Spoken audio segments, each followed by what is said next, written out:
Hello, CA Final students. Welcome back to Sarang CA classes. I am CA Vipin Singla, your friend, mentor and faculty for CA Final Financial Reporting. तो चलिए आज हम start करने जा रहे हैं एक न्यू इंडेक्स 23 बोरोइंग कोस्ट। इससे पहले के लेक्चर्स में हम करके आ चुके हैं इंडेक्स 16, इंडेक्स 40, इंडेक्स 38, इंडेक्स 2।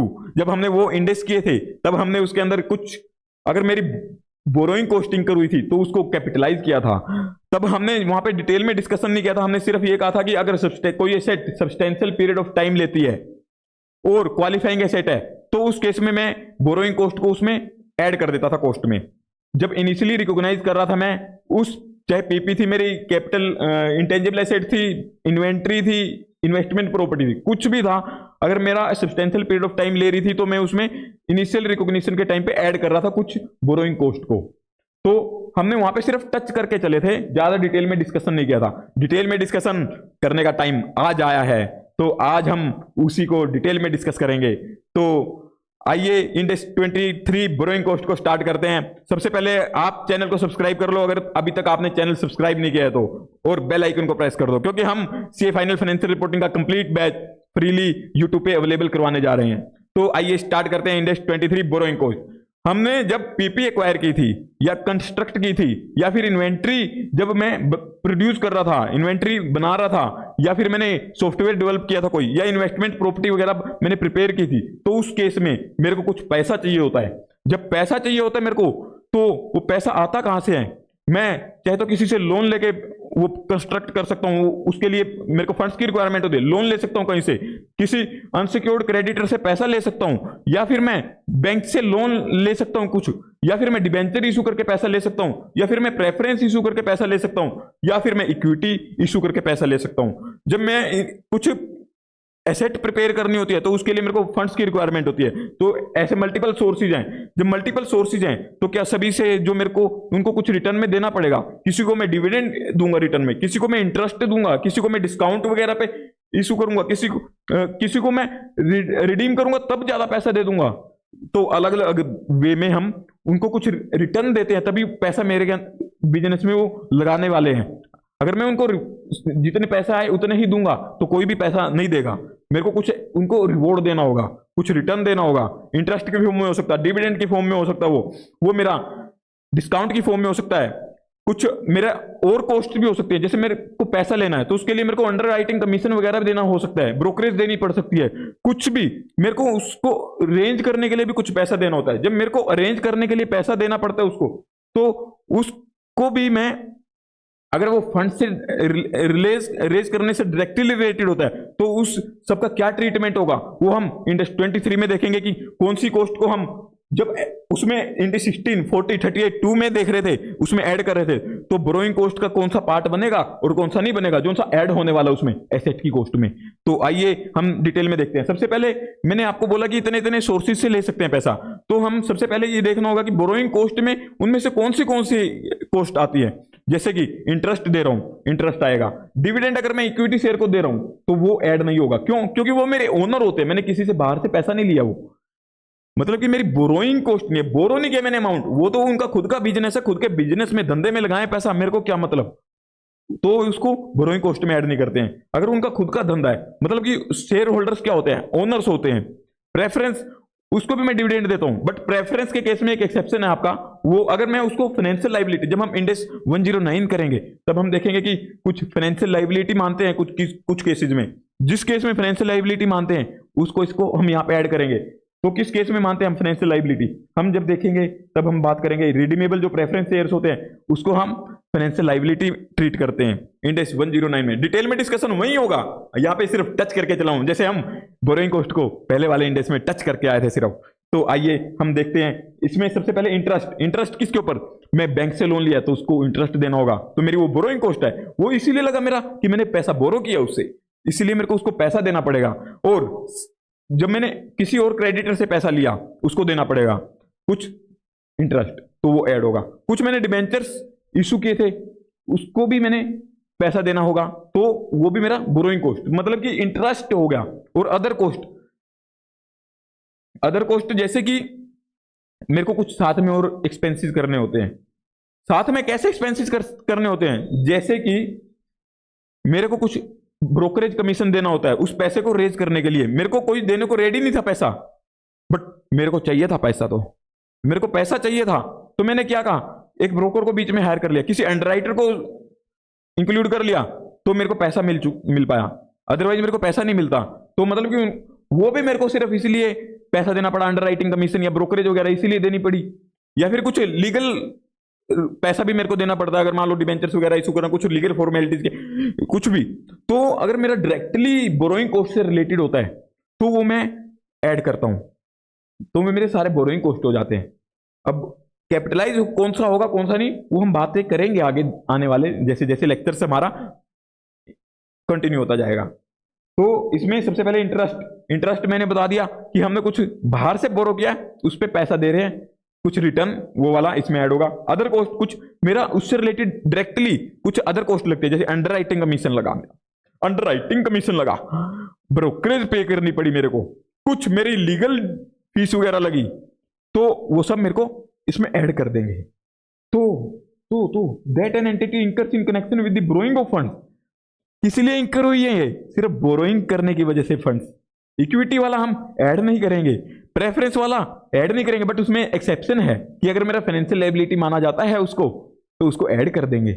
और इट में इंक्लूड, इसके अंदर क्या क्या इंक्लूड हो सकता है, इंटरेस्ट एक्सपेंस बात कर चुके हैं हम, जैसे 10% डिपेंड, इसका एग्जांपल के साथ हम डिटेल में अभी समझाऊंगा, मैं आपको बिल्कुल डिटेल में समझाऊंगा क्या क्या ऐड होगा इसमें। इंटरेस्ट एक्सपेंस हमने मान लो, इसमें डिटेल में डिस्कशन होगा, अभी इसको एक एग्जांपल से समझाता हूं मैं। अभी सबसे पहले आपको एक एग्जांपल लेता हूं आपके सामने, तो चलिए एक एग्जांपल के थ्रू डिटेल में करवाता हूं इसको। जैसे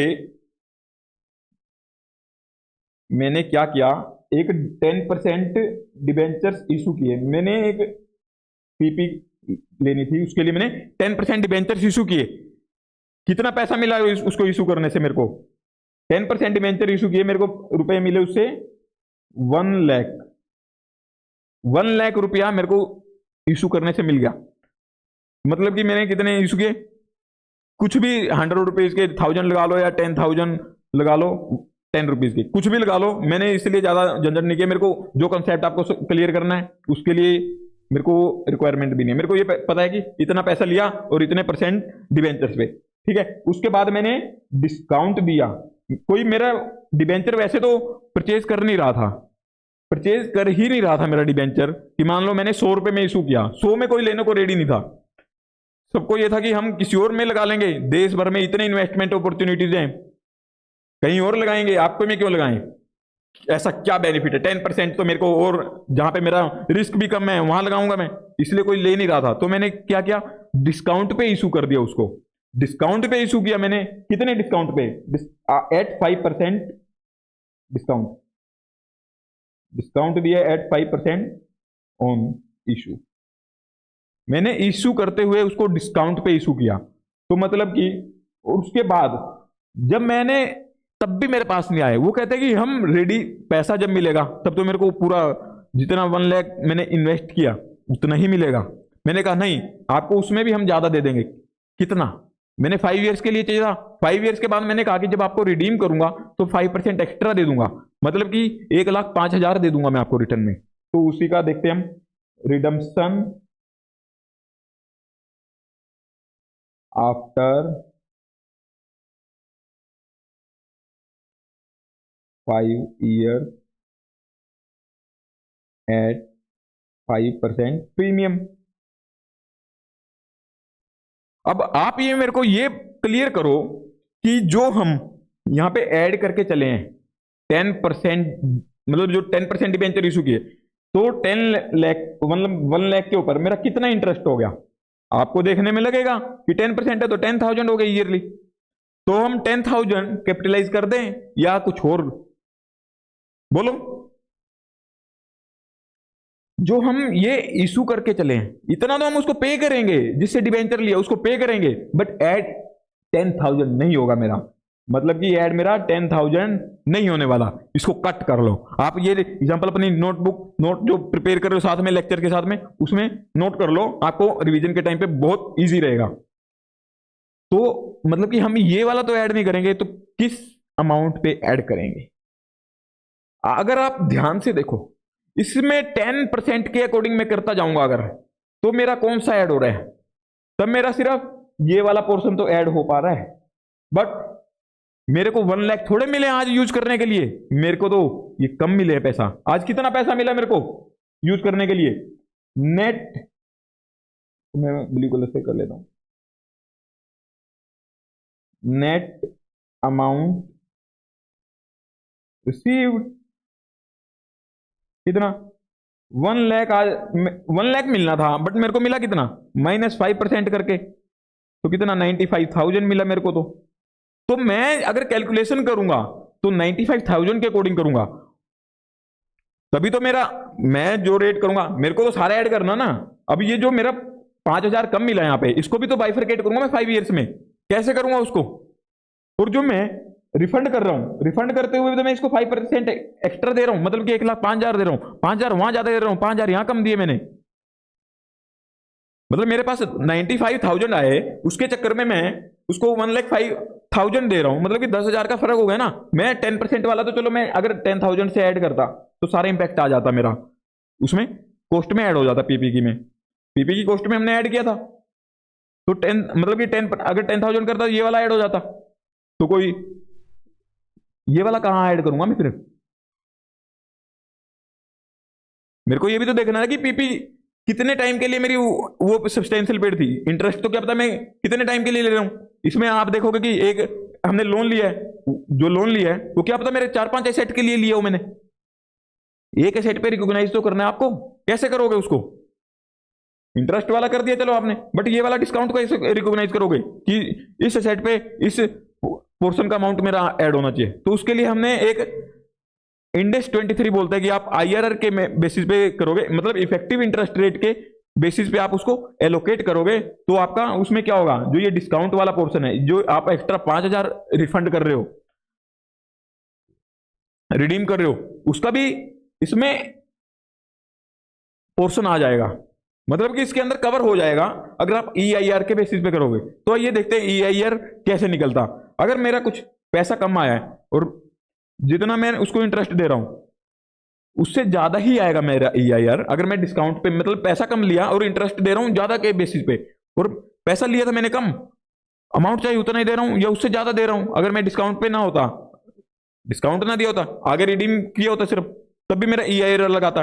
ये मतलब कि आईआरआर जो इफेक्टिव इंटरेस्ट रेट है वो मेरा सेम कब आएगा? सेम कब आएगा? अगर मैंने किसी केस में 1 लाख जो ये इशू की है, ये की मैंने 10% के अकॉर्डिंग, और मेरे को 5 ईयर्स के बाद ही, चाहे कितना भी टाइम हो, मतलब 5 ईयर्स का मान लेता हूं, 5 ईयर्स के बाद मेरे को 1 लाख ही रिफंड करना है, और आज भी मेरे को करंटली इतने नेट रिसीव ही हुए हैं, नेट रिसीव भी मेरे को 1 लाख ही हुआ है, और कोई और अंडरराइटिंग एक्सपेंस या फिर ब्रोकरेज वगैरह वो भी कुछ नहीं इंकर हुई। अगर मेरी सिर्फ इंटरेस्ट की ही एक्सपेंस है तो उस केस में मेरा क्या होगा? उस केस में तो मेरा आई आर या IRR जो भी है आपका सिमिलर रहेगा, मतलब कि जो इंटरेस्ट रेट है उसमें तो आपको ये कैलकुलेशन EIR वगैरह निकालने की रिक्वायरमेंट नहीं है। अगर मेरा इंटरेस्ट के अलावा भी कुछ और कॉस्ट लगी है, सिर्फ उसी केस में आपका EIR या IRR आएगा। तो आइए देखते हैं एक बार इसको थोड़ा डिटेल में, तो इसको कैसे आप इंपैक्ट लोगे तो वही बताता हूं। आप वैसे तो आप ये इंटर में करके आ चुके हो कि IRR वगैरह कैसे निकालते हो, बट एक बार मैं आपको यहाँ पे समझा देता हूं, क्योंकि हमारा ये मल्टीपल इंडेक्स में कवर यूज होगा, तो एक बार मैं आपको यहीं पे क्लियर कर देता हूं। बाकी के इंडेक्स में दोबारा दोबारा से इसको रिपीट नहीं करते जाएंगे, ठीक है? तो हमें नेट अमाउंट कितना रिसीव हुआ आज? 95,000। इसको मैं थोड़ा सा सही लिख लेता हूँ, 95,000, ठीक है जी। तब हम देखेंगे, सबसे पहले हम क्या करते हैं IRR निकालते हुए, हम देखते हैं कि एक तो लोअर रेट एनपीवी निकालते हैं, एक हायर रेट एनपीवी निकालते हैं। तो उसके बेसिस पे हम देखते हैं हमें क्या होता है। हमें दो रेट क्यों लेते हैं? क्योंकि हमारा एक जो एनपीवी होता है, मेरे को एक पॉजिटिव में चाहिए होता है, एक नेगेटिव में चाहिए होता है। जब मेरे पॉजिटिव नेगेटिव दोनों आ जाते हैं अलग अलग, तब उसके बेसिस पे मैं एक रेट निकाल लेता हूं, तो वो होता है मेरा IRR का रेट, ठीक है? तो आइए एक बार एनपीवी निकालते हैं हम लोअर रेट के अकॉर्डिंग। लोअर रेट क्या लेते हैं? एक बार हम यही ले लेते हैं सेम 10% इसके अकॉर्डिंग। फिर अगर यहाँ पे देखते हैं आगे क्या आएगा, तो आगे मैं क्लियर करूंगा आपको। एनपीवी अगर 10% के अकॉर्डिंग लेते हैं, 10% के अकॉर्डिंग, एनपीवी होता क्या है, मेरा जो इनफ्लो हो रहा है एज पर प्रेजेंट, मतलब आज की डेट में अगर मैं फ्यूचर का प्रेजेंट वैल्यू से कर करके आज का इनफ्लो देखूं, और जो मेरा प्रेजेंट वैल्यू से आज तक का कर करके आउटफ्लो देखूं, तो उसका जो नेट होता है, नेट प्रेजेंट वैल्यू, मतलब कि नेट में उसका क्या इंपैक्ट आया, मेरा वही होता है कि नेट मेरा कितना रहा उस रेट के ऊपर। अगर मेरा मार्क इंटरेस्ट क्या होता है, मेरा टाइम वैल्यू ऑफ मनी होता है। अब टाइम वैल्यू ऑफ मनी में आज की डेट में उसी पे लेके आके अगर मैं देखता हूं कि इनफ्लो मेरा ज्यादा है या आउटफ्लो, अगर इनफ्लो ज्यादा होगा तो उसमें अलग आएगा, अगर आउटफ्लो ज्यादा होगा तो उसमें, तो मेरे को एक में ऐसे रेट चूज करना है जिसमें एक में इनफ्लो ज्यादा हो, एक में आउटफ्लो ज्यादा हो, मतलब कि आज की डेट में नेट इनफ्लो, नेट आउटफ्लो। ठीक है, तो निकालते हैं, करते हैं स्टार्ट। 10% से देखते हैं क्या आता है, इनफ्लो ज्यादा आता है आउटफ्लो, उसी को एनपीवी कहते हैं। सबसे पहले इसमें क्या करेंगे हम, हमारा इंटरेस्ट कितना लग रहा है, इंटरेस्ट हमारा आउटफ्लो होगा ना, ये कितने ईयर तक, 5 ईयर, 5 ईयर्स तक होगा ये आउटफ्लो। कितना इंटरेस्ट जाएगा, 10,000 एवरी ईयर। तो हम इसमें क्या करेंगे, 10,000 मल्टीप्लाई किससे करेंगे, प्रेजेंट वैल्यू एन्युटी फैक्टर, किस रेट से, 10% कोमा 5 ईयर, मतलब 5 ईयर्स के लिए 10% पे। और इसके अंदर हम क्या ऐड करेंगे साथ में, इसके अंदर मेरे को क्या, सबसे पहले आउटफ्लो लिख रहे हैं हम, कितना आउटफ्लो होगा आज की प्रेजेंट वैल्यू पे लेके आते हैं। अगर हम ये मानते हैं कि 10% मेरा डिस्काउंटिंग फैक्टर है, ठीक है, तो आज की डेट में एक तो मेरा इंटरेस्ट गया, 5 ईयर्स के बाद मेरे को रिडीम भी करना होगा उसको, अमाउंट कितना, 1,05,000, 1,05,000 रिडीम करूंगा तो वो भी 1,05,000। ये क्या होगा यहाँ पे प्रेजेंट वैल्यू, ये सिर्फ एक ही बार हो रहा है ना, यहाँ पे एन्युटी इसलिए लिया था क्योंकि मेरा एवरी ईयर हो रहा था, तो एन्युटी फैक्टर लेते हैं हम। तो ये मैं डिटेल में नहीं करवाऊंगा क्योंकि ये आपका इंटर का कंसेप्ट था। अगर किसी को समझना है तो मेरे को मतलब कि व्हाट्सएप वगैरह पे या फिर कमेंट में पूछ सकते हो। पीवीएफ कितने रेट से, ये भी 10%, 5 ईयर। ठीक है जी, और इसमें क्या माइनस होगा मेरा, इसके अंदर मेरा आज कितना पैसा आया, आज मेरे को कितना आया वो हमने निकाला था, ये नेट अमाउंट रिसीव्ड, ये वाला। मतलब कि आज की डेट में अगर इनफ्लो हो रहा है तो उसका प्रेजेंट वैल्यू फैक्टर कितना होगा, 1 ही होगा। चलो मैं करके दिखा देता हूं आपको, माइनस आज की डेट में कितना पैसा आया, 95,000 मल्टीप्लाई पी वी एफ कितना, 10% कोमा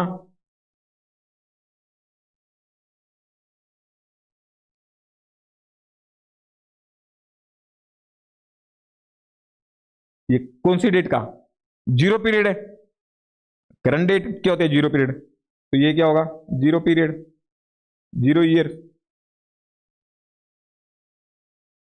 अब इसको कैसे करेंगे हम, इसका हम डिस्काउंटिंग फैक्टर वगैरह निकालते हैं। अगर ये वाला आप ना भी लिखते ना तो भी कोई दिक्कत नहीं थी, करंट वाले पीरियड, करंट पीरियड पे आपका 1 होता है उसका डिस्काउंटिंग फैक्टर, इसको ना भी लिखते, ये लिख देते तब भी सही था आपका।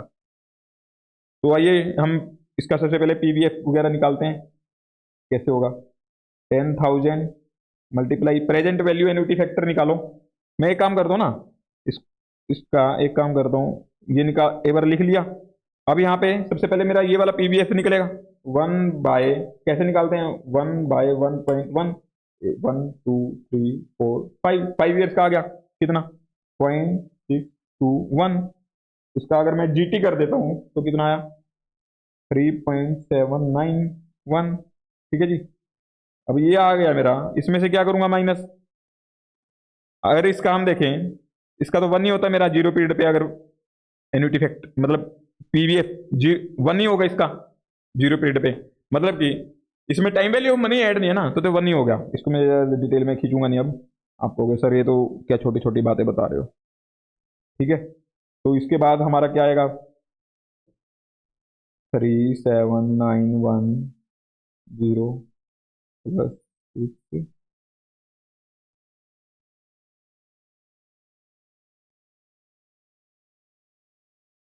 1,05,000 मल्टीप्लाई 0.621 माइनस 95,000।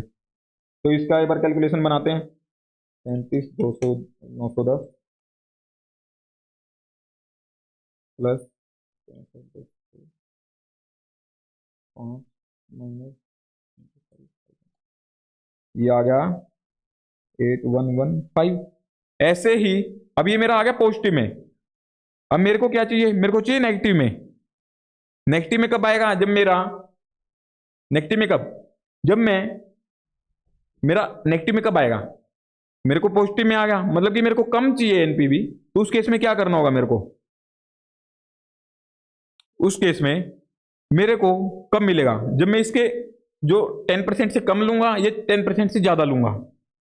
मैं अगर 10% से ज्यादा लूंगा तभी तो मेरा नेगेटिव में आएगा, तभी नेगेटिव में आएगा। क्यों, क्योंकि मैं आउटफ्लो माइनस इनफ्लो कर रहा हूं। इनफ्लो का मेरे को पता है, उसका तो टाइम वैल्यू ऑफ मनी लग ही नहीं रहा। आउटफ्लो है जो मेरा, अगर उसको ज्यादा टाइम वैल्यू ऑफ मनी को दूंगा मैं, तो मेरा आज की डेट में आउटफ्लो कम सो जाएगा मेरा, तो मेरा नेगेटिव में आ जाएगा। तो इसलिए मैं इसको ज्यादा लूंगा। तो इसमें क्या करता हूं मैं, इसको सेपरेट कलर इसी से कर लेता हूँ ना, अलग सेपरेट कलर से कर देता हूँ। एनपीवी एट कितने 15% से निकाल लेता हूँ।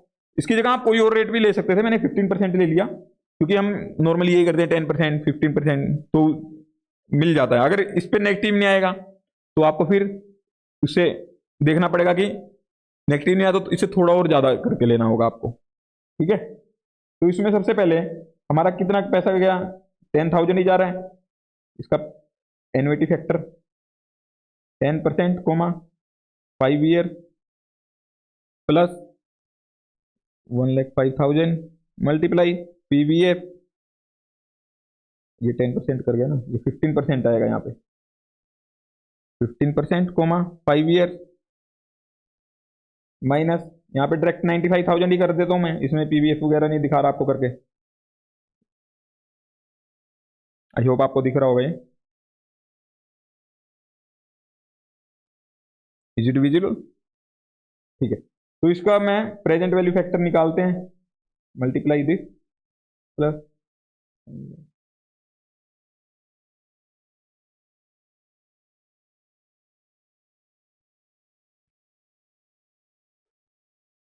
1/1.15 2 3 4 5, ये आ गया मेरा 0.497।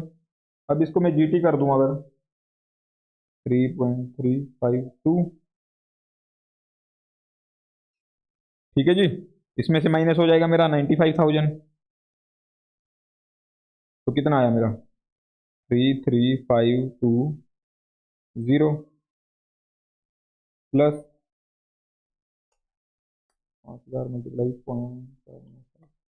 आप भी साथ साथ में सोल्व किया करो इसको, क्योंकि आपका बाद में टाइम एक्स्ट्रा लगाओगे, उससे अच्छा भी कर लो यूज।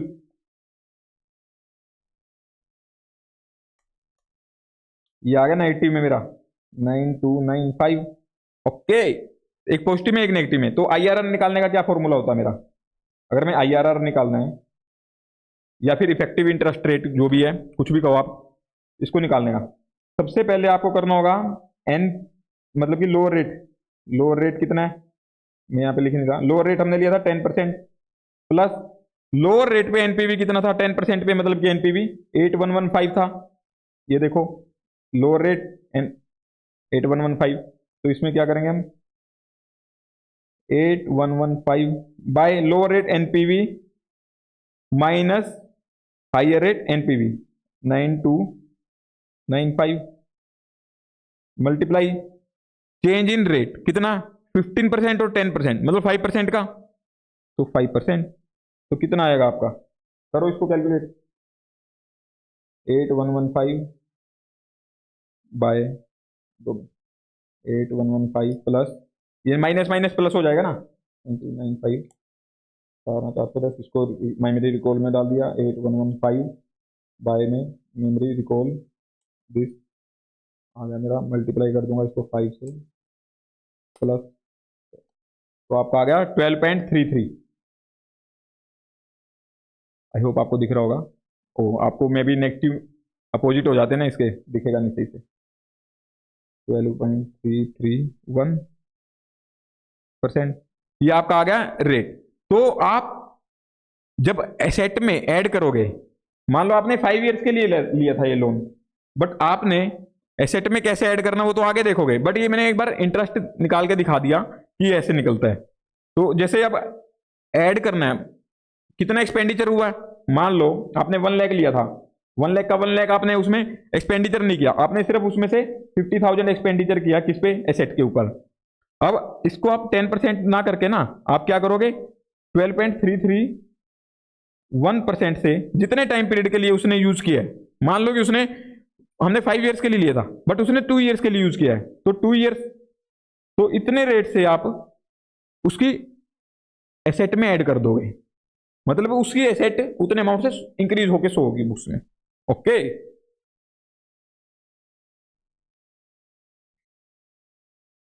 ये 2 ईयर्स। तो हमारा मतलब मेन निकालने का पर्पस ये था कि आप ये निकाल लो, उसके बाद तो आपको सिंपल ऐड ही करना उसमें, किस रेट से लगा, क्या लगा, जो भी है। तो आइए एक बार नोट्स पे ही चलते हैं हमारे। तो यहाँ पे और डिटेल में करते हैं अभी बातें। इसके अंदर मैंने अब आपको समझाया इंटरेस्ट एक्सपेंस, इसके अंदर क्या क्या इंक्लूड होता है बोरोइंग कॉस्ट में। Interest expense calculated using the effective interest rate, जो हमने अभी निकाल के आए हैं, डिटेल में किया, इतनी डिटेल में आपको पूरा एग्जाम्पल समझा दिया मैंने कैसे होता है।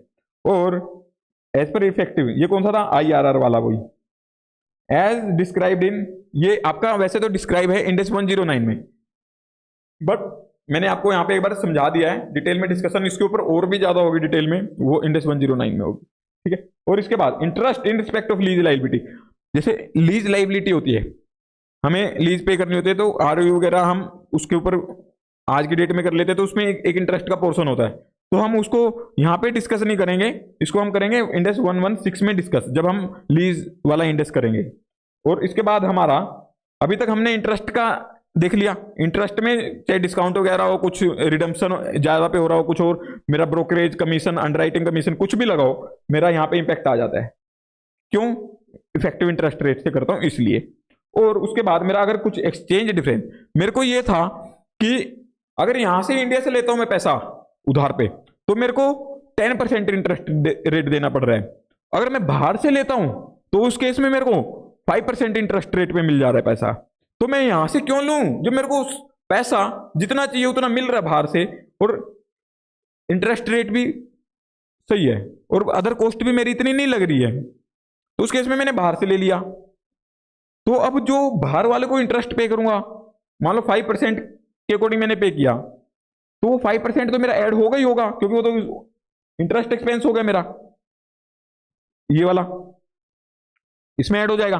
और इसके अलावा अगर मान लो जिस दिन मैंने पैसा लिया था उस दिन डॉलर का रेट था 70 रुपीज, और जिस दिन मेरे को मतलब कि रिफंड नहीं, जिस दिन ईयर एंड पे खड़ा हूं, जिस दिन फाइनेंशियल 31 मार्च को देख रहा हूं, उस दिन मेरा उस डॉलर का रेट हो गया मेरा 80 रुपीज, या फिर जिस भी करेंसी में लोन लिया था उसी का देख रहे हैं, बात कर रहे हैं। हम ये मान रहे हैं कि फंक्शनल करेंसी जो हमारी करेंसी है वो है रुपीज, और जो लोन लिया जिसमें हमने वो है मेरी फॉरेन करेंसी जो डॉलर की है, ठीक है। डॉलर मेरा उस दिन जिस दिन लोन लिया था 70 रुपीज का चल रहा था, उसी दिन में मतलब फाइनेंशियल वाले दिन हूं, उस दिन मेरा चल रहा वो 80 रुपीज का, तो 10 रुपीज इंक्रीज हो गया है।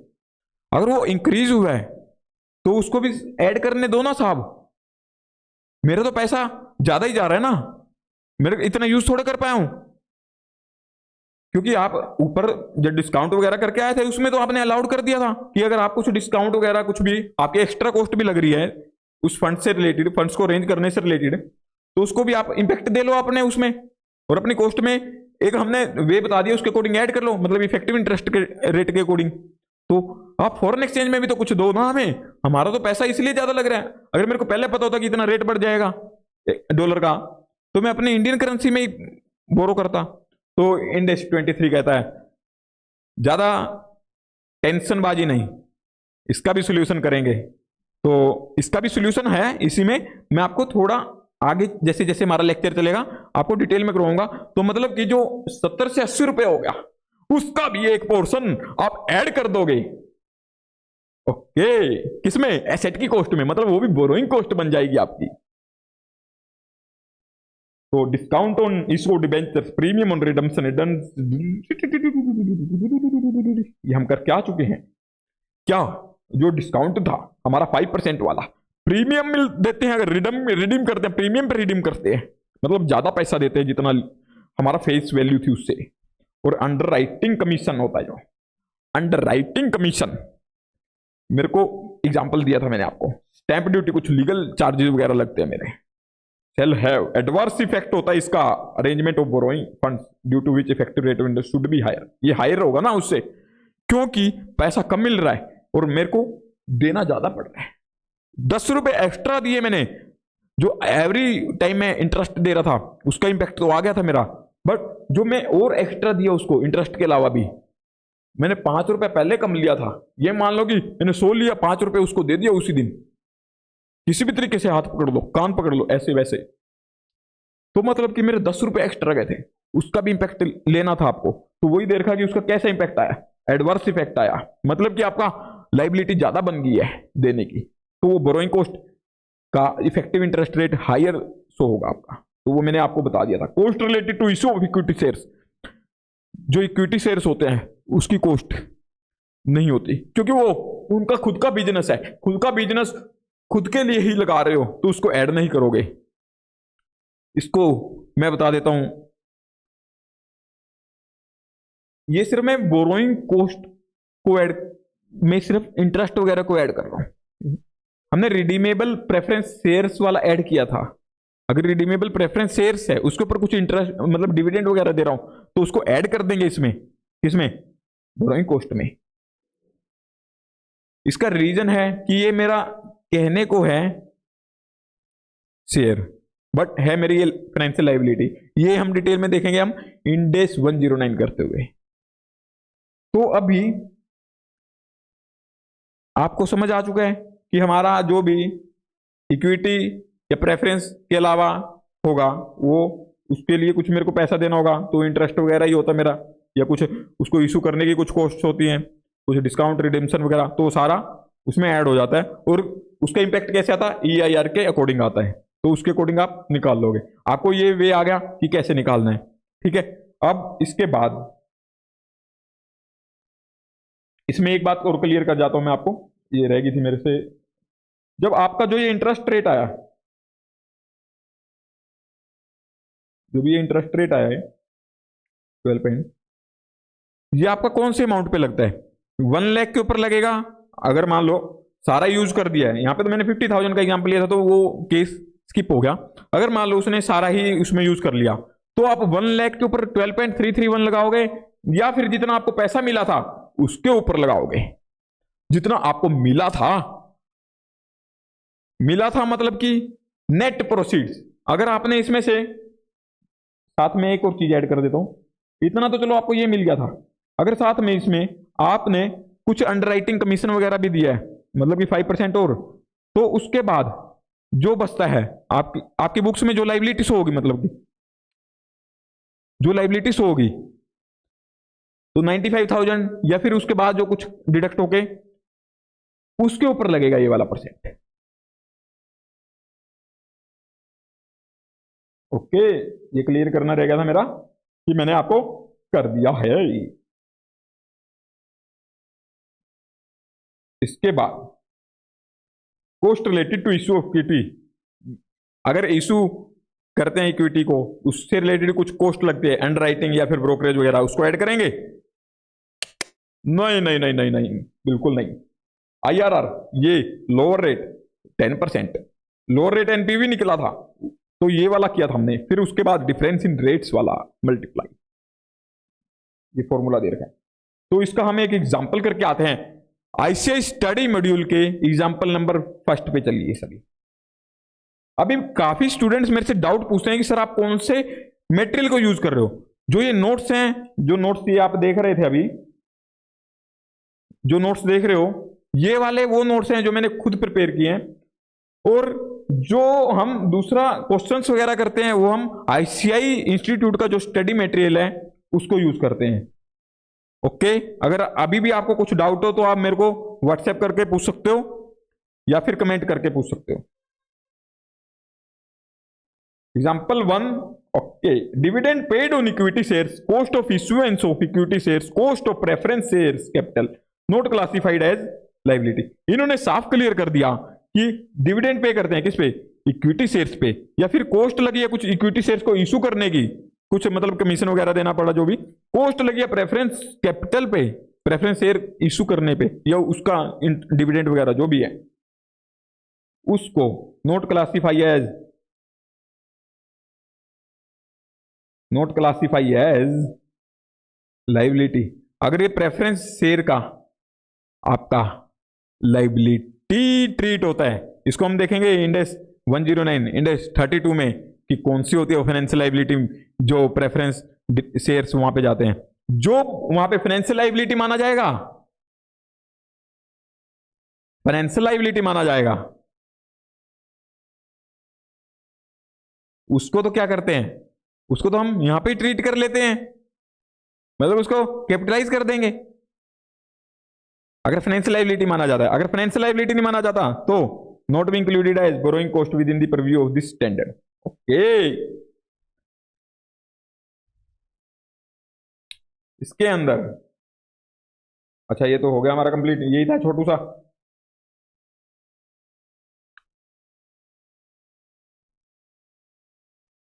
अब हमने बात की थी जब इंडेक्स 16 वगैरह कर रहे थे, 40 कर रहे थे, 38 कर रहे थे, 2 कर रहे थे, कि हम कौन सी एसेट के अंदर ऐड करेंगे। ये तो हमने बोरोइंग कॉस्ट की बात की कि कौन सी कॉस्ट होगी जिसको हम ऐड करेंगे।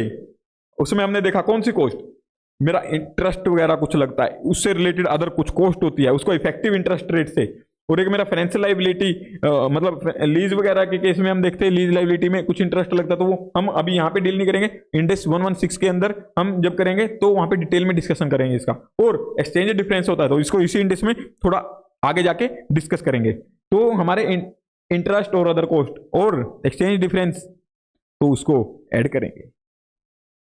ओके, इक्विटी वगैरह की कॉस्ट ऐड नहीं करेंगे, प्रेफरेंस शेयर्स की कुछ कॉस्ट डिविडेंड वगैरह होगा वो ऐड नहीं करेंगे। ऐड तब करेंगे अगर वो मेरा फाइनेंशियल लायबिलिटी बन जाता है। कब, इंडेक्स 109 इंडेक्स 32 के अकॉर्डिंग, उसको वहीं डिटेल में डिस्कशन करेंगे जब इंडेक्स 109 32 करेंगे।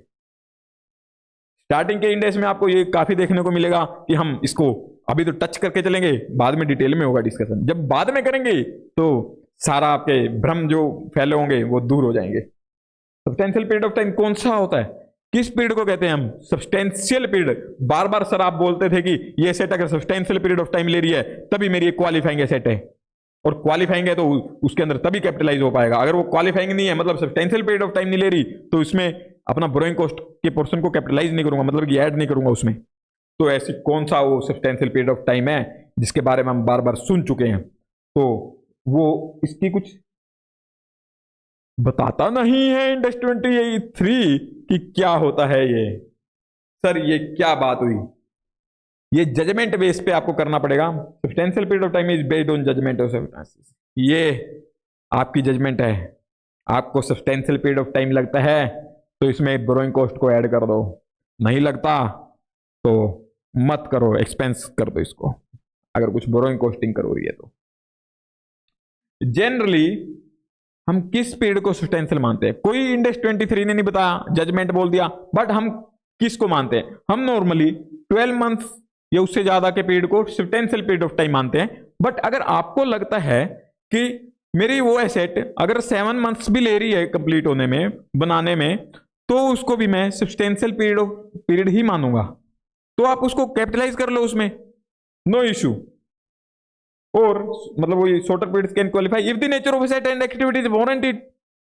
ओके, अब बात तो कर ली हमने कि सब्सटेंशियल पीरियड ले रही है, मतलब कि जो इतना पीरियड ले रही है उस एसेट को कहेंगे हम क्वालिफाइंग एसेट। अब क्वालिफाइंग एसेट क्या होती है देखते हैं। An asset that necessarily takes a substantial period of time to get ready for its intended use। कौन से एसेट, वो एसेट जो नेसेसरी है जिसके लिए इतना पीरियड लेना कितना जो हमने बात की थी अभी सस्टेंशियल पीरियड की उतना ले रही है। किस लिए? टू गेट रेडी, रेडी होने के लिए। किस चीज के लिए रेडी हो रही है? किस चीज के रेडी होने तक का यूज? कौन सा? इंटेंडेड।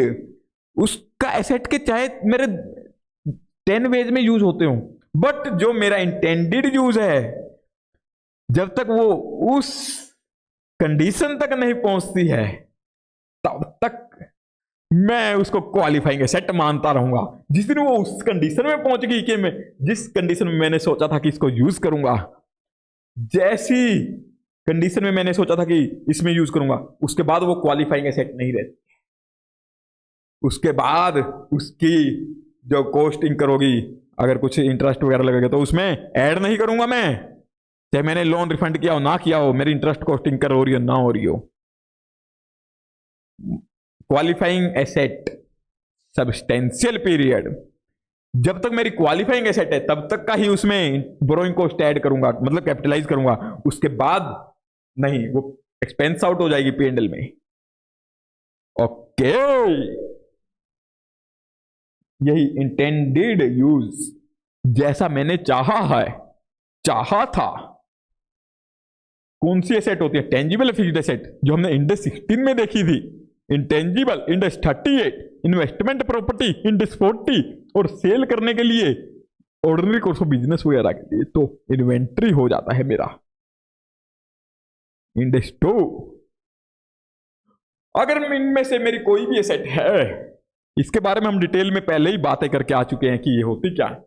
अगर ये एसेट हैं और मेरा सब्सटेंशियल पीरियड ऑफ टाइम ले रही हैं, तो कब तक के लिए सब्सटेंशियल पीरियड होना चाहिए? जब तक मेरा इंटेंडेड यूज, अगर मैं कोई एसेट ली है, एग्जांपल से समझिए आप, एग्जांपल से समझिए, जैसे मैं कोई एक प्रॉपर्टी बना रहा हूं, अपना घर बना रहा हूं, बिल्डिंग। अब बिल्डिंग बना रहा हूं जब, तो वो काफी टाइम लेती है, मेरा 2 साल ले लेते हैं, कई बार 2 ईयर्स ले लेती है। तो उस केस में मेरा सब्सटेंशियल पीरियड हो गया है। अब उसके लिए कुछ भी मैं लेके आया हूंगा और लोन लिया होगा मैंने उसको बनाने के लिए, तो मेरा बोरोइंग कॉस्ट होगा जो कैपिटलाइज हो जाएगा। वो कैसे होगा कैपिटलाइज, कितना अमाउंट होगा, उसकी डिटेल हम आगे देखेंगे। मतलब कि इतना समझ आ चुका है कि क्वालिफाइंग एसेट कौन सी होती है, बोरोइंग कॉस्ट कौन सी होती है, सब्सटेंशियल पीरियड कौन सा होता है। अभी अगर मैं कुछ न्यूक्लियर बम बना रहा हूं, अभी मेरे को पाकिस्तान के ऊपर पर्सनली फेंक देना एक बम, अब मैं उसको बना रहा हूं, उसके लिए मेरे को लाइसेंस लेना पड़ता है गवर्नमेंट से। गवर्नमेंट से लाइसेंस लिया, अब उस लाइसेंस के में भी वैसे भी यूज है कि मैं वैसे ही मतलब उसको सेल कर सकता हूं, बट मैं उसको सेल नहीं कर रहा। मेरे को तो उसका मतलब है कि अपना एक न्यूक्लियर प्लांट लगाना है पूरा, मेरा मकसद है न्यूक्लियर प्लांट लगाने का। अब मेरे को न्यूक्लियर प्लांट जब तक नहीं बन जाता, मेरा इंटेंडेड यूज था न्यूक्लियर प्लांट लगाना है, न्यूक्लियर प्लांट लगाना है, तब तक मेरा इंटेंडेड यूज था। उस लाइसेंस को मैंने लेके दूसरी एजेंसी को भी सेल कर सकता था, मतलब उसको ऐसे भी कर सकता था, बट नहीं, वो अपने आप में यूज हो सकता था मेरा उसी टाइम कि चाहे तो मैं लाइसेंस लिया, बाहर से न्यूक्लियर बना बनाया ले आता और मार्केट में सेल कर देता। बाहर से न्यूक्लियर बम परचेज किया मैंने और पाकिस्तान के ऊपर गिरा दिया, ऐसा कर सकता था। सिर्फ मेरे को उसके लिए लाइसेंस लेना था, लाइसेंस लेते ही मैं वैसा कर सकता था, बट मेरा इंटेंडेड यूज वो नहीं था। मेरे को ये था कि अपना खुद का न्यूक्लियर बम बनाऊंगा और उसको फिर पाकिस्तान के ऊपर गिराऊंगा। तो मेरा इंटेंडेड यूज कब तक का है? जब तक कि मेरा न्यूक्लियर प्लांट नहीं लग जाता बम बनाने वाला, तब तक मेरा इंटेंडेड यूज है वो। तो मतलब कि लाइसेंस लिया वो तभी यूज हो सकता था, बट मेरा इंटेंडेड यूज नहीं था। वो यूज हो सकता था कि मैं बाहर से बम लेता और सीधा उसके ऊपर गिरा देता, या फिर उस लाइसेंस को ही किसी और को सेल कर देता कि मैं तो नहीं गिरा रहा बम, तुम गिरा लो। मतलब कि मैं हेल्ड कर सकता था उसको, बट मेरा इंटेंडेड यूज था कि न्यूक्लियर प्लांट लगाऊं मैं। एक और एग्जांपल देता हूं, आप कोई टेलीकम्युनिकेशन का एक नेटवर्क बनाना चाहते हो, उसके लिए आपको एक लाइसेंस चाहिए था, लाइसेंस ले लिया, वो आपका रेडी टू यूज है, बट आपका इंटेंडेड यूज नहीं है। आपका इंटेंडेड यूज था कि आपको पूरा एक नेटवर्क बनाना है टेलीकम्युनिकेशन का, बड़े बड़े टावर्स लगेंगे आपके, तब जाके आपका वो इंटेंडेड यूज हो जाएगा। बट आप वो टावर्स तभी लगा सकते हो जब आपके पास वो लाइसेंस होगा। तो मतलब कि वो लाइसेंस लेना आपके लिए जरूरी है। अगर वो इतना ही जरूरी है तो अकेले को आप इंटेंडेड उसको यूज नहीं करना चाहते, अगर उसको मतलब आपका इंटेंशन नहीं है कि उसको यूज करना, चाहे यूज हो सकता हो, आपका इंटेंशन नहीं है उसको यूज करना, आपका इंटेंशन है कि आपको प्लांट वो पूरा नेटवर्क बनाना है। जब तक वो नहीं बन जाता तब तक जो आपने वो लाइसेंस लिया उसके एक्वायर करने के लिए जितनी बोरोइंग कॉस्ट लगी होगी आपकी, उसको ऐड कर लोगे उसमें, मतलब कैपिटलाइज कर दोगे। ऐसे जो न्यूक्लियर का लाइसेंस लिया था आपने, आप बाहर से परचेज करके उसके ऊपर पाकिस्तान पे गिरा सकते थे, बट नहीं, आपने कहा कि नहीं मैं खुद ही बनाऊंगा और फिर गिराऊंगा। तो आपका इंटेंडेड था कि जब तक नहीं बन जाता तब तक जितना उसके अंदर एक्सपेंस बोरोइंग कॉस्ट लगी है उसको ऐड करते जाओगे लाइसेंस की कॉस्ट में। और अगर आपका ये होता कि इंटेंडेड यूज मेरा ये कि इसलिए ले रहा हूं लाइसेंस कि लिया बाहर गिराना है, तो उस केस में तो वो सब्सटेंशियल पीरियड ही नहीं हुआ, तो उसमें तो ऐड होगा ही नहीं वैसे भी। ओके, मतलब कि आपको सिंपल ये देखना कि आपका इंटेंडेड यूज क्या है, कहने का मतलब। अब आइए आगे बढ़ते हैं। इसके एग्जांपल्स हैं कुछ। इन्वेंट्री जो हमने इंडेक्स 2 में देखा था, क्या सभी इन्वेंट्री कि अगर मेरी सब्सटेंशियल पीरियड ऑफ टाइम ले रही है वो क्वालिफाइंग एसेट बन जाएगी और उसमें ऐड कर दूंगा मैं अपना बोरोइंग कॉस्ट? नहीं मुन्ना नहीं, ऐसा नहीं कर सकते तुम। तो समझे क्या कर सकते हो, अगर मेरी कोई इन्वेंट्री जो मैं बना रहा हूं, इन्वेंट्री कैसे, जैसे कि मैं साबुन बनाने की फैक्ट्री है मेरी, साबुन पे साबुन बनाई जा रहा हूं मैं, वो सब्सटेंशियल पीरियड ऑफ टाइम ले ही नहीं रही, उस पर तो मेरा बोरोइंग कॉस्ट ऐड ही नहीं होगा। बोरोइंग कॉस्ट होता क्या मेरा, टाइम वैल्यू ऑफ मनी तो होता मेरा, कि कोई एसेट अगर टाइम ले रही है मेरा और उस पर जो पैसा लगा मेरा इन्वेस्ट, मार्केट में करता तो मेरे को इंटरेस्ट मिलता, बट मैंने बाहर से लिया पैसा तो कुछ इंटरेस्ट उसको देना पड़ रहा है, तो उसको ऐड, इसमें पोर्शन एलोकेट करूंगा ना, ऐड करूंगा, उसको कैपिटलाइज करूंगा। बट इसमें आपको एक चीज ध्यान रखनी है कि नोशनल बोरोइंग कॉस्ट को ऐड नहीं करोगे आप। मतलब कि अगर आपका बाहर किसी को देना नहीं है पैसा, इंटरेस्ट वगैरह कुछ नहीं देना, खुद का पैसा लगा दिया आपने, उस पर कुछ नहीं देना आपको, तो वो नोशनल होगा, नोशनल वाला इसमें ऐड नहीं होगा आपका। इसमें कौन सा ऐड होगा, जो हम ऊपर बोरोइंग कॉस्ट देख के आए थे, बोरोइंग कॉस्ट में कभी आपने देखा नोशनल वाला था कहीं, उसमें एक्चुअल जो इंकर हो रहा था वही वाला ऐड हो रहा था। तो ये मेरे को एक एडिशनल आपको कवर करना था, वो कर दिया मैंने। अब इसमें अगर कोई एसेट, मतलब इन्वेंट्री में बना रहा हूं, कौन सी इन्वेंट्री जो आपका टाइम लेती है, हमने इंडेक्स 2 के लिए एक देखा था कि मैं एक रियल एस्टेट डेवलपर हूं, मैं इसलिए फ्लैट्स बना रहा हूं कि मेरे को उसको सेल कर देना बनते ही, तो इंडेक्स 2 में कवर हो रहा था वो मेरा। अब इंडेक्स 2 में कवर हो रहा है और वो फ्लैट बनने में मेरा टाइम लगता है, कितना टाइम लगता है, substantial period of time, may be एक एक फ्लैट बनने में मेरा 2-2 साल लग जाए, तो मेरा सब्सटेंशियल पीरियड ऑफ टाइम होगा। सब्सटेंशियल पीरियड ऑफ टाइम लेते हो कोई हेड तो क्वालिफाइंग हो जाती है। बट इन्वेंट्री के केस में एक और चीज मैं देखूंगा कि क्या मैं उसको लार्जर क्वांटिटी में प्रोड्यूस कर रहा हूं या कंस्ट्रक्ट कर रहा हूं ऑन रिपीटेटिव बेसिस पे। अगर मैं लार्जर क्वांटिटी में प्रोड्यूस या कंस्ट्रक्ट कर रहा हूं और रिपीटेटिव बेसिस पे, रिपीटेटिव बेसिस तो आपका हो गई क्योंकि इन्वेंट्री है, आपका बिजनेस ही है कि वो बना के सेल करना है, तो मतलब रिपीटेटिव होना है नोट। अगर आप डीपली इसमें देखोगे तो आपका मेन जो कंसर्न है वो लार्जर क्वांटिटी वाला है, कि अगर आपका धंधा है उसको लार्ज क्वांटिटी में बनाने या कंस्ट्रक्ट करने का और सब्सटेंशियल पीरियड ऑफ टाइम ले भी रहा हो अगर, तो उसको क्या करेंगे, क्वालिफाइंग एसेट नहीं मानेंगे। किसको क्वालिफाइंग एसेट मानेंगे फिर, जो मेरा सब्सटेंशियल पीरियड ऑफ टाइम ले रहा है but not produce, larger quantity में प्रोड्यूस नहीं हो रहा है रिपीटेटिव बेसिस पे, उसको मैं क्वालिफाइंग एसेट मान लूंगा। तो किसको क्वालिफाइंग एसेट नहीं मानूंगा, जो मेरा सब्सटेंशियल पीरियड ऑफ टाइम, देखो उसका तो क्वेश्चन ही नहीं रेज होता, जो सब्सटेंशियल पीरियड ऑफ टाइम ही नहीं ले रहा वो तो मेरा क्वालिफाइंग एसेट वैसे ही नहीं बना। जो मेरा सब्सटेंशियल पीरियड ऑफ टाइम ले रहा है, ले रहा है, ले रही है वो इन्वेंट्री बनने में कब तक की? इंटेंडेड यूज तक नहीं आ जाती मेरी, तब तक की सब्सटेंशियल पीरियड ऑफ टाइम ले रही है, मगर वो लार्जर क्वांटिटी में प्रोड्यूस नहीं होती रिपीटेटिव बेसिस पे। जैसे मैंने फ्लैट बना दिए, रिपीटेटिव बेसिस पे बनते हैं, ये बनाया अगला बेच दिया, लार्जर क्वांटिटी नहीं होती उसकी। जैसे हम साबुन बनाने की फैक्ट्री है, उसमें लार्जर क्वांटिटी में बनती है, बहुत सारी आइटम बनती है। अब वो तो सब्सटेंशियल पीरियड ऑफ टाइम भी नहीं ले रही, तो उसमें तो ये देखना ही नहीं कंसेप्ट, बट एक बार आपको जस्ट अंडरस्टैंडिंग के लिए मैंने बताया है, then it is qualifying asset. Okay, इसमें एग्जांपल जैसे विस्की, आप विस्की बनाते हो, उसमें ग्रेन्स वगैरह को काफी, जितने टाइम तक आप उसको रखोगे स्टोर करके, उतनी ज्यादा उसकी वैल्यू इंक्रीज होती जाती है। मतलब कि एसेट की वैल्यू अगर आप जितने टाइम उसको रखोगे, जितनी पुरानी होती जाती है वाइन विस्की वगैरह, उतनी उसकी वैल्यू इंक्रीज होती है। मतलब कि वो सब्सटेंशियल पीरियड ले रही है। मान लो मैं अगर 2 साल रखता हूं उसको, तो उसकी होती है 1000 की बोतल, अगर उसको मैं रख लेता हूं 5 ईयर्स तक, तो उसकी हो जाती है 10,000 की वही बोतल। मतलब कि इंक्रीज हो जाती है वैल्यू।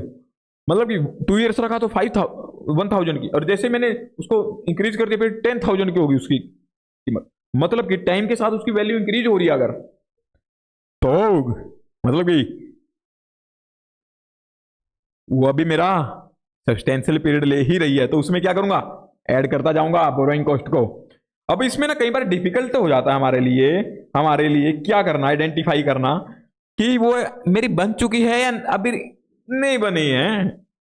अगर मेरा पर्पस था कि इसको 10 साल तक करके ही बेचूंगा, तो उसको रखा हूं, तो उसकी कीमत बढ़ती जा रही है। अगर कीमत बढ़नी बंद हो जाती है, मेरे को पता है कि 10 साल रखने के बाद भी उतनी ही रहेगी, और 50 साल रख लूं तब भी उतनी रहेगी, या फिर 15 साल भी रख लूं तब भी उतनी ही रहेगी उसकी कीमत, तो मतलब कि उसकी वैल्यू इंक्रीज होना बंद होगी। इन्फ्लेशन वगैरह नहीं देखना उसमें, इन्फ्लेशन रिमूव करके। अगर मेरे इन्फ्लेशन की वजह से कुछ 10 का 12,000 हो गए इन्फ्लेशन की वजह से, तो मतलब कि उसकी वैल्यू नहीं बढ़ी, इन्फ्लेशन वाला फैक्ट नहीं देखूंगा मैं। अगर उसकी विदाउट मतलब इन्फ्लेशन वाला पोर्शन रिमूव करने के बाद भी उसकी कुछ कीमत मेरे को पता है कि एक्स्ट्रा हो चुकी है, तो टाइम वैल्यू के साथ में इन्फ्लेशन भी तो होता है मेरा। जैसे जैसे टाइम पास होता जाएगा, इन्फ्लेशन का फैक्टर भी ऐड होता, मैं इन्फ्लेशन वाला छोड़ दूं, मतलब कि इन्फ्लेशन की वजह से 2000 बढ़े, 10 के 12 हो गए, बट वो 15,000 हो जाती है मेरी अगर उसकी वैल्यू, तो मतलब कि उसकी वैल्यू इंक्रीज हो रही है। किसकी वजह से? वो स्टोर करने की वजह से। तो उसके ऊपर अगर मैंने कुछ एक्सपेंडिचर किया उसको बनाने के लिए, बाहर से पैसा उठा के जिसका इंटरेस्ट वगैरह देना, तो उसकी कॉस्ट ऐड होती जाएगी, चाहे कितना पीरियड इंक्रीज होता जाए। अगर मेरी वैल्यू इंक्रीज नहीं हो रही है, इन्फ्लेशन की वजह से थोड़ी बहुत हो सकती है, जैसे 10 की 12 होगी, तो उस केस में ऐड नहीं होगा, उस केस में कैपिटलाइज नहीं होगा, उस पीरियड के बाद मतलब 10 साल के बाद का पोर्शन ऐड नहीं होगा, 10 साल तक का ऐड हो जाएगा। For maturing inventory it is sometimes difficult to determine when the period of production ends. मतलब कि हम यही मान रहे हैं कि अगर वैल्यू ऐड हो ही जा रही है उसकी, तो उसका पीरियड ऑफ प्रोडक्शन है जो प्रोडक्शन चल ही रहा है अभी, जिस दिन वैल्यू ऐड होना बंद हो जाएगी उस दिन मान लूंगा कि इसका प्रोडक्शन कंप्लीट हो चुका है। When inventories are being held for sale as opposed to being held to mature. कई बार मैच्योरिंग इन्वेंट्रीज होती है ना, उसके लिए डिफिकल्ट हो जाता है हमारे लिए डिटरमाइन करना कि उसका पीरियड ऑफ प्रोडक्शन एंड हो चुका है नहीं होता हो चुका। मतलब कि when inventories are being held for, कि उस इन्वेंट्री को अभी हेल्ड कर रखा हूं मैं, सेल करने के पर्पज से किया हुआ हेल्ड, या फिर मैंने उसको अभी मैच्योर नहीं हुई है, मैं चाहता हूं कि इसको और वैल्यू इंक्रीज हो तब सेल करूंगा, उस वजह से। विस्की का बड़ा प्यारा एग्जांपल था इसका जो मैंने आपको समझाया अभी। If this can not be demonstrated, अगर हम आइडेंटिफाई नहीं कर पाते हैं, डिमॉन्स्ट्रेट नहीं कर पाते हैं, तो उस इन्वेंट्री को क्या मानेंगे, उसको हेल्ड फॉर सेल मान लोगे और कैपिटलाइज नहीं करोगे उसको।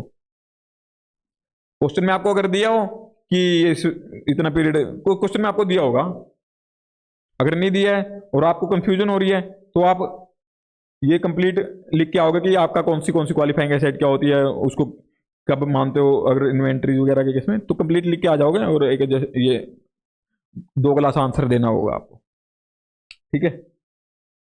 अब इसमें मेरे को शायद एक एग्जांपल करवा देता हूं पहले आपको। इलस्ट्रेशन 1 पे आइए आप, ऐसे स्टडी मॉड्यूल के।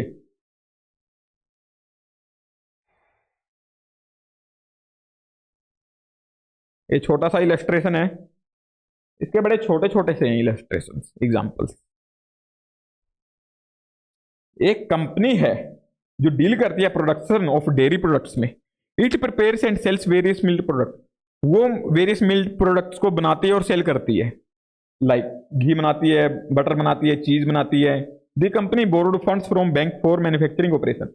तो उसने ये मैन्युफैक्चरिंग ऑपरेशंस के लिए बैंक से कुछ पैसा उधार लिया है। अगर उधार लिया है मतलब एक्चुअल बोरोइंग लग रही है, इसकी एक्चुअल इंटरेस्ट पे करना हो रहा है, तो इस केस में मतलब कि इंडेक्स 23 की एप्लीकेबिलिटी हो सकती है। बट उसमें देखेंगे हम चीज टेक सब्सटेंशियल लॉन्गर पीरियड, मतलब चीज है चाहे वो ले रहा हो ना ले रहा हो, क्वेश्चन में दिया है कि वो सब्सटेंशियल पीरियड है तो मान लो ना सब्सटेंशियल पीरियड है। अपना दिमाग क्यों लगा रहे हो वहां पे, चीज बनने को 2 दिन में बन जाता है यार। ये कह रहे सब्सटेंशियल पीरियड, अब आईसीआई ने क्वेश्चन में कहा तो मानेंगे, हमें तो मार्क्स चाहिए, चाहे वो सब्सटेंशियल पीरियड हमारी नॉलेज में हो ना हो। ये 12 मंथ क्या 1 मंथ भी नहीं है तो, बट इन्होंने कहा है सब्सटेंशियल पीरियड तो मान लिया गया हमने। ये रेडी फॉर सेल होने तक इनका इंटेंडेड यूज क्या था, मतलब इंटेंडेड सेल था ना इनका, तो कि इंटेंडेड इनका सेल था, इंटेंडेड यूज और सेल दोनों थे वहां पे, तो सेल वाला ठीक है। तो मतलब कि इंडेक्स 2 वाली इन्वेंट्री का केस है। State whether borrowing cost incur to finance the production of inventories that have a longer period be capitalise. तो ये कह रहे हैं, इन्होंने और डिटेल नहीं दी, इन्होंने सिर्फ ये कहा कि ये सब्सटेंशियल पीरियड ले रही है, बट इन्होंने ये नहीं बताया कि ये रिपीटेटिव तो होगा ही खैर कि चीज बना रहे हैं, बट इन्होंने ये नहीं बताया कि लार्जर क्वांटिटी में है या नहीं है। अगर वो नहीं बताया तो आप इसको क्या मानोगे। अगर ऐसी सिचुएशन आपके सामने कई बार आ जाए तो आप दोनों वे से आंसर कर देना चाहे तो, बट अगर 23 का ही क्वेश्चन हो, मैं आपको अगर इतना टाइम भी नहीं होता वहां पे एग्जाम में, एफआर के एग्जाम में, तो मैं बताता हूं अगर ऐसा कुछ क्वेश्चन आ जाए कि इसमें अधूरी सी इंफॉर्मेशन दे रखी है, इसमें नहीं बता रखा लार्जर क्वांटिटी है या नहीं है, नहीं बता रखा, तो अब क्या करूंगा मैं लार्जर क्वांटिटी वाला पोर्शन भी वहां पे शो तो कर दूंगा कि ऐसे, मतलब पहले अपना प्रोविजन बता दिया कि हाँ ये होता है इस केस में करता हूं, फिर इन दिस केस ये मतलब कि चीज बना रहे हैं और ये सब्सटेंशियल लॉन्गर पीरियड ले रही है, तो इसको क्या करोगे आप, इसको कैपिटलाइज कर दोगे, क्यों, क्योंकि सब्सटेंशियल पीरियड ऑफ ले रही है। बाकी हम एज्यूम कर लेते हैं कि लार्जर क्वांटिटी में नहीं है, एजम्पशन लिख देना चाहे तो, चाहे आप दोनों वे से कर देना कि मतलब कि हमारा कि अगर ये मान लेते हैं कि लार्जर क्वांटिटी में है तो ये होगा, अगर नहीं है तो ये होगा, किसी भी वे में। आईसीआई ने तो सिंपल दे रखा है इधर कि ऐसे, तो आप कंप्लीट पहले प्रोविजन समझा देना कि ऐसे ऐसे होता है, कि हमने देखा था इन्वेंट्री में अगर लार्जर पीरियड वगैरह होता है तो, मतलब लार्जर क्वांटिटी में होता है, रेपिटेटिव बेसिस पे होता है और सब्सटेंशियल पीरियड होता है, तो उस केस में ये होता है, और वो सब डिटेल में समझा दें। Note require the capitalisation of borrowing cost for inventories that are manufactured in large quantities. यही इन्होंने किया, इन्होंने कहा कि index 23 does not require the capitalisation. ये कहते हैं कि कैपिटलाइजेशन की जरूरत नहीं है इंडेक्स 3 के अकॉर्डिंग बोरोइंग कॉस्ट की for inventory that are manufactured in large quantity, जो कि लार्ज क्वांटिटी में रिपीटेटिव बेसिस पे बनती है। However interest capitalisation is permitted, interest capitalisation यहाँ पे परमिट कर देते हैं इसलिए कि ये प्रोडक्शन साइकिल है वो सब्सटेंशियल पीरियड ऑफ टाइम ले रहा है एज विद चीज के साथ, ठीक है जी। तो इसमें आप, इन्होंने बहुत छोटा दिया आंसर, आप थोड़ा सा इसको ब्रीफ करोगे कि मतलब थोड़ा और इसको बढ़ा के लिखोगे कि जैसे जैसे कि मतलब अगर 5 मार्क्स का क्वेश्चन आता ना, आप एग्जाम में 1 पेज कंप्लीट करके आने की सोचना, कि अगर जैसा कुछ रिटर्न वाला आता तो ये उस केस में चाहिए आपको 1 पेज। तो इसके बाद आइए, जैसे अधूरी इंफॉर्मेशन दे रखी थी, हाँ मैं आपको ये भी कह रहा था साथ में कि अगर मान लो कई बार आपको ऐसा आधा अधूरा आंसर मिल जाता है और आपके पास टाइम नहीं है, तो आप क्या करोगे, आपको पता है कि ये किसी और इंडेक्स में तो आ नहीं रहा, और आप इंडेक्स 23 में मान लोगे कि ये सब्सटेंशियल मतलब क्वालिफाइंग एसेट नहीं है, तो आपको उसके टाइम भी देखना, आपको कितने मार्क्स का क्वेश्चन है वो भी देखना है, आप खुद आइडिया लगाना कि क्या ये जस्टिफाई करता है इतने मार्क्स को। अगर इसको मैं ये मानता हूं कि ये क्वालिफाइंग एसेट नहीं है, मेरी क्वालिफाइंग एसेट नहीं है अगर, तो मेरा वहां पे क्वेश्चन ही खत्म हो जाता है, तो आगे कैलकुलेशन बनेगी नहीं फिर कुछ बोरोइंग कॉस्ट की, जो हमारा कितना कैपिटलाइज होना चाहिए वो सब। तो आपको वहां पे देखना होगा, अगर कुछ कई बार क्वेश्चन आ जाता है आपको पता नहीं लग पाता है, तो उसमें आपको देखना होगा कि क्या मेरा ये, अगर इसको नोट क्वालिफाइंग मानता हूं तो जस्टिफाई कर रहा है उतने मार्क्स को जितने मार्क्स का क्वेश्चन है, तो उसके अकॉर्डिंग भी आइडिया लगा लेना। क्योंकि हमारा ऐसा भी नहीं करना कि बहुत ज्यादा टाइम आप इन्वेस्ट कर दो वहां पे एग्जाम में, क्योंकि आपका एफआर का एग्जाम होता है वो 4 आवर्स का होता है और उसको 3 आवर्स में कंप्लीट करना होता है आपको। तो आइए इसके आगे और कंटिन्यू करते हैं। अभी जो हमारा ये देख लिया, अभी इसके बाद मैन्युफैक्चरिंग प्लांट्स वगैरह बनते हैं, वो काफी टाइम ले लेते हैं बनने में, तो अगर सब्सटेंशियल पीरियड लेते हैं तो क्वालिफाइंग एसेट हो जाएंगे। अगर पावर जनरेशन फैसिलिटी, कुछ पावर प्लांट वगैरह लगा रहे हैं हम, जैसे थर्मल पावर प्लांट होता है, वो हाइड्रो पावर प्लांट होता है, तो वो लगा रहे हैं अगर, तो उसको लगाने में भी काफी टाइम लगता है, तो उसको क्या मान लेंगे, उसको भी अगर सब्सटेंशियल पीरियड ऑफ टाइम ले रहा है तो क्वालिफाइंग एसेट। इंटेंजिबल एसेट जैसे सॉफ्टवेयर डेवलप कर रहा हूं, अगर वो मेरा सब्सटेंशियल पीरियड ऑफ टाइम ले रहा है तो क्वालिफाइंग एसेट। ये सारे मतलब वही है, इन्वेस्टमेंट प्रॉपर्टी, बियरर प्लांट वगैरह। हाँ, इसमें एक चीज मैं क्लियर कर देता हूं, जो आपका बायोलॉजिकल असेट होती है, जो कि मेरे इंडेक्स 16 में भी कवर नहीं हुई थी, वहां पे सिर्फ बियरर प्लांट हुआ था कवर। बियरर प्लांट के ऊपर मेरा अगर कुछ सब्सटेंशियल पीरियड ऑफ टाइम लग रहा है तो उसके अंदर ऐड कर रहे हैं। ये बायोलॉजिकल एसेट जो हमारी इंडेक्स 41 में होती है कवर, बाकी इसके ऊपर मेरा इंडेक्स 23 वाली कॉस्ट ऐड नहीं होगी। मतलब कि इसके ऊपर अगर मेरा कुछ इंडेक्स 23 के अकॉर्डिंग बोरोइंग कॉस्ट लगेगा तो उसको मैं ऐड नहीं करूंगा। क्यों? क्योंकि जब हम इंडेक्स 41 करेंगे तब उसके अंदर देखेंगे कि इसका वैल्यूएशन कैसे होता है। इसका वैल्यूएशन होता है फेयर वैल्यू पे। जब फेयर वैल्यू पे हो रहा है, उसकी मार्केट में इतनी ही वैल्यू, मेरी कॉस्ट कितनी लगी मैटर ही नहीं कर रही, तो आपके बोरोइंग कॉस्ट क्यों मैटर करेगी फिर? यही बताना था मेरे को। तो ये थोड़े और इलस्ट्रेशन देख लेते हैं एक बार, फिर हमारा लेक्चर भी काफी बड़ा होता जा रहा है। ये इसको करते हैं फिर जल्दी वाइंड अप, नेक्स्ट लेक्चर में करेंगे बाकी को। इंडेक्स 2 इलस्ट्रेशन 2 और 3 पे आइए, इलस्ट्रेशन सेकंड एंड थर्ड। अब एक कंपनी है in the process of developing computer software, वो कंप्यूटर सॉफ्टवेयर डेवलप करती है। दिस सॉफ्टवेयर है मतलब intangible asset has been qualified for recognition purposes, ठीक है।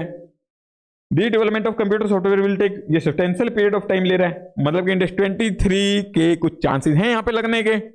इसके बाद इवेल्युएट करो whether computer software can be termed as qualifying asset, तो इसको बताओ कि क्या क्वालिफाइंग एसेट है। हमने क्या देखा था कि अगर वो मेरा सब्सटेंशियल पीरियड ऑफ टाइम ले रही है, कौन सी, इंडेक्स 38 में कवर होने वाली इंटेंजिबल एसेट्स, तो उसको क्वालिफाइंग एसेट मानते हैं। यस यस यस, ये क्वालिफाइंग एसेट है। और एनालाइज करो कि मैनेजमेंट का intention should be considered for assessment of the asset as qualifying asset. Yes, हमने देखा था इंटेंडेड यूज और सेल। अगर मान लो उसका कोई, मैं वैसे भी जिस दिन लिया मैंने उस दिन वो यूज हो सकती थी, बट मेरा इंटेंशन नहीं था उसको वैसे वे में यूज करने का, तो मैंने क्या किया था, तो मैंने उसके, जब तक मेरी इंटेंडेड यूज वाली सिचुएशन या कंडीशन में नहीं पहुंच जाती थी, तब तक की जो उसके ऊपर बोरोइंग कॉस्ट लग रही थी उसको मैंने इसमें ऐड किया था, मतलब कैपिटलाइज किया था। तो यहाँ पे इंटेंशन भी मैटर करते हैं, दोनों ही यस यस हो गए हैं ये तो मेरे। आइए आईसीआई का एक बार आंसर देखते हैं, क्या दे रखा है आईसीआई ने। अरे भैया, आईसीआई आईसीआई भगवान है, उसका आंसर भी देखते हैं। Yes, an intangible asset that takes a substantial period of time to get ready for its intended use और सेल, ये क्वालिफाइंग एसेट है। This would be the case of internally generated, वही है मतलब यस। इसके बाद यस, ये वाला भी यस है, दूसरे वाला management should assess whether at the acquisition is ready for its intended use. ये देखा ना, ready for its intended use और सेल, यहाँ पे इंटेंडेड वाला, इसके ऊपर तो ब्लॉक ही लगा लो चाहिए आप। The asset might be a qualifying asset depending on how management intends to use it. For example, when an acquired asset can only be used in combination with a larger group of fixed asset. जो हमने licence लिया था एक telecommunication licence, वो use कब कर पाता मैं, मेरा इंटेंडेड यूज था कि मैं नेटवर्क बिछाना, मेरे को उसके लिए मेरे को लाइसेंस लेना पड़ा था, उस लाइसेंस का मैं वैसे मार्केट में सेल करता तब भी मेरा यूज हो सकता था, मतलब सेल हो सकती थी, बट मेरा इंटेंशन नहीं था उस तरीके से उसको एक्वायर करने का। मेरा इंटेंशन था कि उससे मैं पूरा टेलीकम्युनिकेशन नेटवर्क खड़ा करूंगा, और जब तक वो नहीं आता था तो उसको ऐड करता था मैं कॉस्ट। न्यूक्लियर वाला के लिए मैंने लाइसेंस लिया था, उस लाइसेंस के बेसिस पे मैं बाहर से न्यूक्लियर लेके पाकिस्तान पे गिरा सकता था, मतलब इंटेंडेड यूज मेरा वही हो जाता कि हाँ, मेरा वही मकसद था कि पाकिस्तान पे गिराना, बट मेरा मकसद ये नहीं था कि बाहर से लेके पाकिस्तान पे गिराऊं। मेरा मकसद था कि खुद बनाऊंगा फिर गिराऊंगा। खुद बनाने के लिए मेरे को न्यूक्लियर पावर प्लांट लगाना पड़ता, तो न्यूक्लियर पावर प्लांट नहीं, न्यूक्लियर प्लांट जहां पे बॉम्ब वगैरह बनते हैं, तो मैंने वो लगाया। उसके बाद तक मतलब वहां तक मेरा इंटेंडेड यूज था, वहां तक की कॉस्ट उसमें ऐड होती गई। कौन सी? Borrowing cost. Was acquired specifically for the construction of one specific qualifying asset, the assessment of whether the acquired asset is a qualifying asset is made on a combined basis. Okay. ये लिखा है इन्होंने, with larger group of interested were required specially for the construction of one specific qualification the assessment of weather the acquired set is a qualified is made. Combined basis पे देखेंगे ना कि combined basis पे मेरा कब वो ready to use या intended ready to intended use और सेल होता है, तब तक का हम ऐड करते जाएंगे। तो इसके बाद हमने देखा इलस्ट्रेशन थर्ड पे आते हैं। इलस्ट्रेशन थर्ड, इलस्ट्रेशन थर्ड पे आइए। इलस्ट्रेशन थर्ड पे पहुंचिए सभी। A telecom company has acquired 3G licence लिया उसने। The licence could be sold और licence to a third party. वो उस लाइसेंस को थर्ड पार्टी को लाइसेंस मतलब दे सकती है कि आप अपना जो काम जिसके लिए रिक्वायरमेंट होती है उसके लिए आप खुद कर सकते हो, मतलब किराया देते रहना, मेरे को लाइसेंस फी देते रहना और ले लो, या फिर उसको सेल कर सकती है आज ही। But management intends to use, उसका इंटेंशन है कि वो यूज करेगा to operate a wireless network, कि उसका यूज इंटेंशन है कि वो उसको वायरलेस नेटवर्क को ऑपरेट करने के लिए यूज करेगा। Development of this network start when the licence is required. तो उसका डेवलपमेंट कब स्टार्ट होता है? जब वो उस लाइसेंस को एक्वायर करता है। उसके बिना तो अलाउड भी नहीं था, जैसे कि न्यूक्लियर वाला मेरा अलाउड नहीं था, जैसे मैं टेलीकम्युनिकेशन का लाइसेंस लिया था वो एक्वायर नहीं था। तो identify whether the borrowing cost on the capitalisation of 3G licence be capitalised until the network is ready for this intended use. Yes, इसमें कंबाइंड यूज देखेंगे हम तो, और इंटेंडेड यूज देखना होता हमें तो। The licence has been, yes yes होगा ना, वही मतलब कि हाँ इसको कैपिटलाइज कर देंगे। ठीक है, तो अभी एक बार नोट्स पे देखते रहे, नोट्स पे जाके। हाँ जी, तो ये वाला हमारा पोर्शन यहाँ तक का हो चुका है। इसमें मेरे कुछ क्वेश्चन पेंडिंग है अभी, तो इन दो क्वेश्चन है फोर्थ और फिफ्थ, इसको मैं नेक्स्ट लेक्चर में कवर करूंगा। और तब तक के लिए आप एक बार रिवाइज कर लेना इसको अच्छे से। और आपको अगर लेक्चर अच्छा लगा हो तो जरूर से लाइक और कमेंट भी करो और चैनल को सब्सक्राइब कर लो, क्योंकि यहाँ पे आपको कंप्लीट बैच सी फाइनल फाइनेंशियल रिपोर्टिंग का मिल जाएगा, जिसके अंदर बिल्कुल हाई लेवल के लॉजिक्स और कंसेप्ट अनदर लेवल पे लेके जाके डिस्कशन होते हैं यहाँ पे, जिससे कि मतलब आपको एग्जाम में कैसा भी क्वेश्चन मिल जाए आप उसको डील कर लोगे, टैकल कर लोगे अच्छे से। तो जल्दी से लाइक करो, कमेंट करो, सब्सक्राइब करो, अपने फ्रेंड्स के साथ शेयर करो जो मतलब सीए फाइनल के हैं उनको, ताकि उनकी भी हेल्प हो जाए। अगर आप किसी का भला चाहोगे तो आपका भी भला होगा, भगवान आपको 15-20 मार्क्स वैसे ही ज़्यादा दे देंगे। तो आप जल्दी से सीए बनो, लेक्चर्स देखते रहो, सीए बनते रहो, फिर अपने आने वाले जूनियर्स को रिकमेंड करते जाओ, वो देखते रहेंगे, वो सीए बनते रहेंगे। चलो बाय, तब तक के लिए नेक्स्ट लेक्चर में मिलते हैं।